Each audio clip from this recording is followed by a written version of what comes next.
Vladimir Putin কি তবে পাকিস্তানকে তার আসল জায়গা দেখিয়ে দিলেন? সারা বিশ্ব যখন কূটনীতি নিয়ে ব্যস্ত, তখন রুশ প্রেসিডেন্টের একটি মন্তব্য ইসলামাবাদের বুকে তীরের মতো বিঁধেছে। কেন পুতিন আজ পর্যন্ত পাকিস্তান সফরে যাননি? শুনলে আপনিও অবাক হবেন। কূটনৈতিক মহলে গুঞ্জন, পুতিন সরাসরি ইঙ্গিত দিয়েছেন যে পাকিস্তানের রাজনৈতিক অস্থিরতা এবং ডাবল স্ট্যান্ডার্ডই তার না যাওয়ার প্রধান কারণ। ভারত যখন রাশিয়ার সাথে অটুট বন্ধুত্ব পালন করছে, তখন পাকিস্তান বারবার সুযোগ খুঁজেছে আমেরিকার দিকে ঝোঁকার।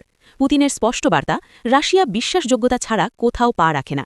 পুতিনের এই অবস্থানে পাকিস্তানের প্রতিক্রিয়া ছিল দেখার মতো। একদিকে হতাশা, অন্যদিকে চরম ক্ষোভ। পাকিস্তানের দাবি তারা রাশিয়ার সাথে সুসম্পর্ক চায়, কিন্তু পুতিনের ইগনোর করার নীতি তাদের আন্তর্জাতিক মহলে হাসির পাত্র করে তুলেছে।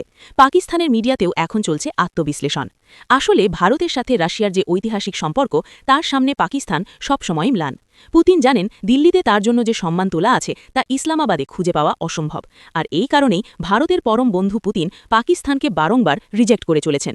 পুতিনের এই সাহসী পদক্ষেপ নিয়ে আপনার কি মনে হয়? কমেন্টে জানান। আর এমন আরও রোমহর্ষক দলিল দেখতে সাবস্ক্রাইব করুন রহস্যের দলিল।